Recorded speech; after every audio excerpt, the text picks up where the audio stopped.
Assalamualaikum warahmatullahi wabarakatuh.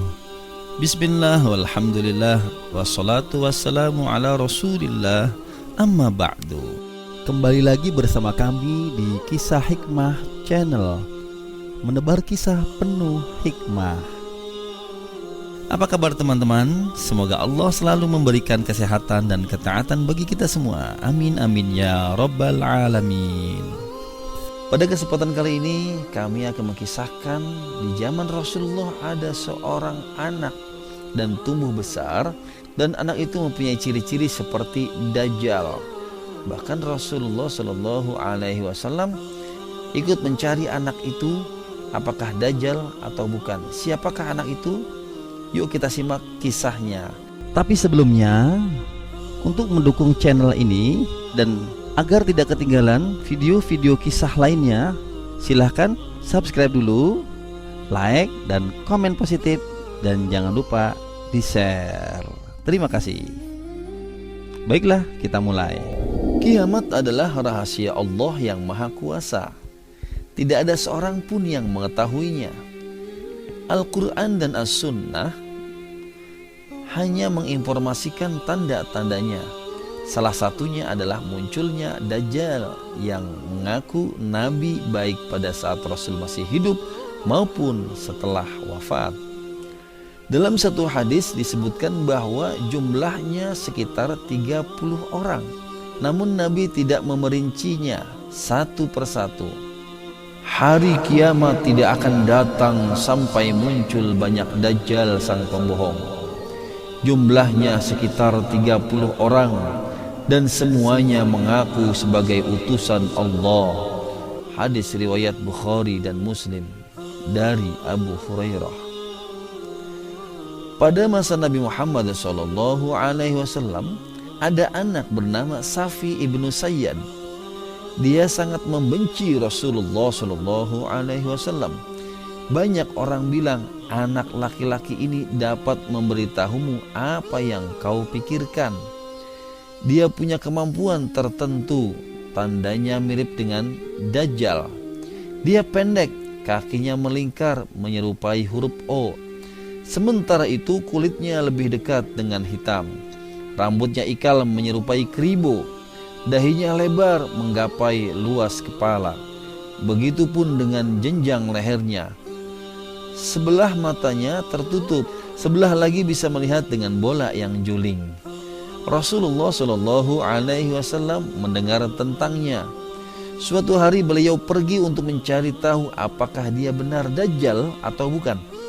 Beliau pergi bersama Umar bin Khattab radhiyallahu anhu, dan mereka menuju sebuah desa tempat Safi tinggal. Pada saat itu Safi sedang duduk bermain-main dengan sesuatu. Ketika Rasulullah Shallallahu Alaihi Wasallam mencoba mendekat, Umar bin Khattab bercerita, beliau pindah dari pohon ke pohon. Rasulullah Shallallahu Alaihi Wasallam bersembunyi di balik pepohonan. Beliau mencoba mendekati anak ini dan mencoba mendengar apa yang dikatakannya. Anak itu mengucapkan sesuatu. Beliau ingin mendengar apa yang dikatakannya. Seiring Rasulullah Shallallahu Alaihi Wasallam mendekati Safi dengan sangat dekat sampai mendengar perkataannya. Tiba-tiba ibu dari anak ini melihat Rasulullah Shallallahu Alaihi Wasallam, dan ibunya berkata, "Wahai Safi, di sana ada Muhammad." Dan Safi menengadah dan berhenti berbicara. Safi menjadi sangat marah. Dia sangat membenci beliau, yaitu Rasulullah Shallallahu Alaihi Wasallam. Entah mengapa. Rasulullah Shallallahu Alaihi Wasallam bersabda, "Andai saja ibunya tidak melihatku, aku bisa mendengar sedikit lagi, dan aku akan tahu dia Dajjal atau bukan. Karena orang-orang berkata bahwa anak itu adalah Dajjal, bahwa dia akan muncul dari sana dan dia akan menjadi Dajjal."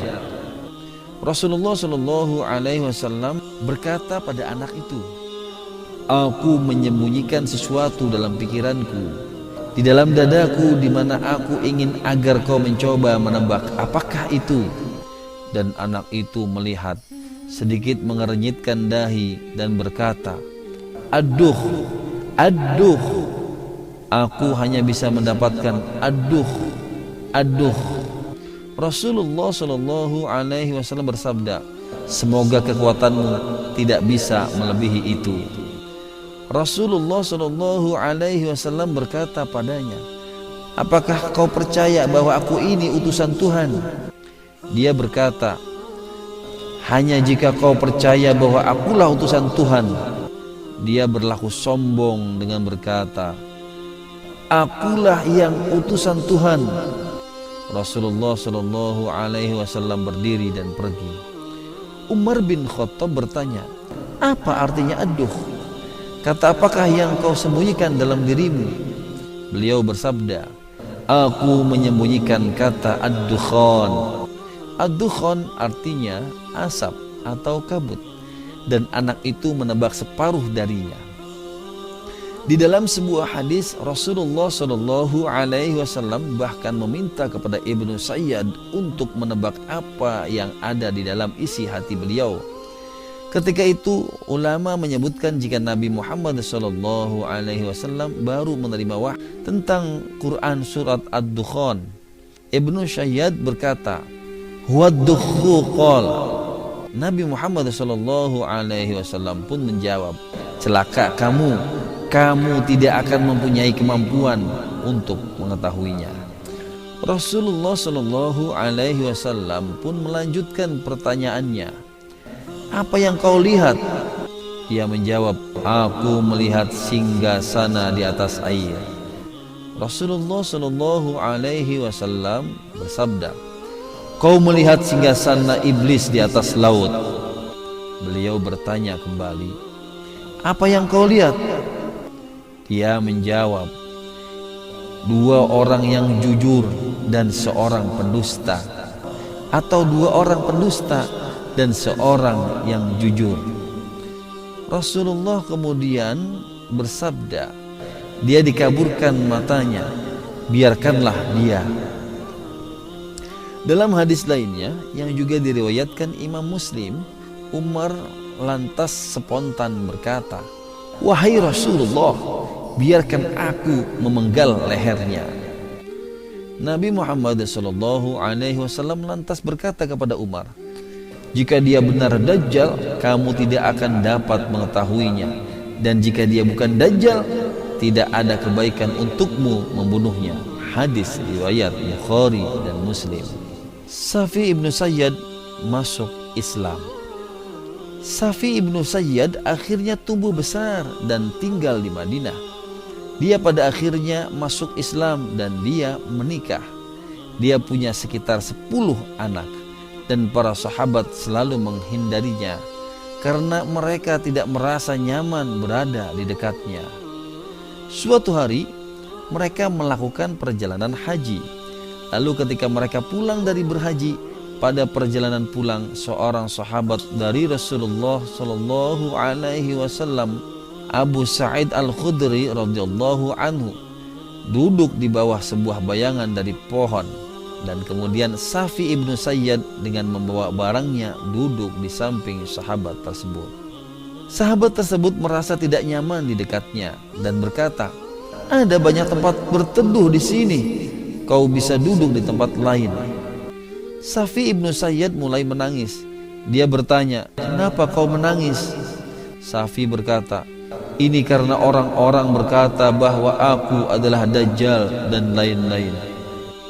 Safi menatap sahabat dari kaum Ansor ini dan berkata, kau harus tahu bahwa sesungguhnya kau sangat berpengetahuan luas. Kau harus tahu bahwasannya Ad-Dajjal bukanlah muslim, sementara aku seorang muslim. Dia tidak menikah, tapi aku menikah. Dia tidak punya anak, tapi aku punya anak. Dan dia tidak bisa memasuki Mekah atau Madinah, tapi aku sekarang di sini. Sahabat itu berkata, demi Allah kau benar, argumenmu benar juga. Kemudian Safi ibnu Sayyad berkata kepadanya, tapi kau tahu nama itu, maksudnya Dajjal, cukup bagus. Dajjal nama yang keren karena dia punya kekuatan. Aku tidak keberatan jika aku benar-benar Dajjal. Lalu sahabat itu berdiri dan berkata, tolong menjauhlah dariku. Kemudian dia menjauhi Safi. Di belakangnya Safi ibnu Sayyad tertawa-tawa. Jadi Safi adalah orang yang sangat aneh. Setelah wafatnya Rasulullah SAW, ada sebuah peperangan besar yang terjadi dengan Musailamah al-Kadzab, di mana ratusan penghafal Al-Quran terbunuh, dan mereka melihat Safi ibnu Sayyad berperang bersama mereka, dan mereka mencari jasadnya, dan mereka berkata, kami tidak bisa menemukannya, baik di antara yang sudah mati atau yang masih hidup. Semua anak-anaknya meninggal, istrinya juga meninggal. Dan setelah perang itu mereka tidak bisa menemukannya sama sekali. Safi ibnu Sayyad pun menghilang. Jadi wallahu a'lam apakah dia Dajjal atau tidak. Tapi Umar bin Khattab radhiyallahu anhu berkata, aku sering berkata di hadapan Rasulullah sallallahu alaihi wasallam, demi Allah dia adalah Dajjal, dan beliau tidak menyangkal perkataanku dan tidak membenarkannya. Beliau diam saja. Demikianlah teman-teman kisah bagaimana Safi ibnu Sayyad yang diklaim sebagai Dajjal, tapi Safi ibnu Sayyad juga masuk Islam dan juga ikut berperang. Wallahu alam apakah ini Dajjal atau bukan. Yang jelas sosok ini ada di zaman Rasulullah sallallahu alaihi wasallam. Semoga bermanfaat. Sampai berjumpa kembali. Jangan lupa subscribe, like, komen, dan share. Subhanakallahumma wa bihamdika asyhadu an la ilaha illa anta astaghfiruka wa atubu ilaik. Wassalamualaikum warahmatullahi wabarakatuh.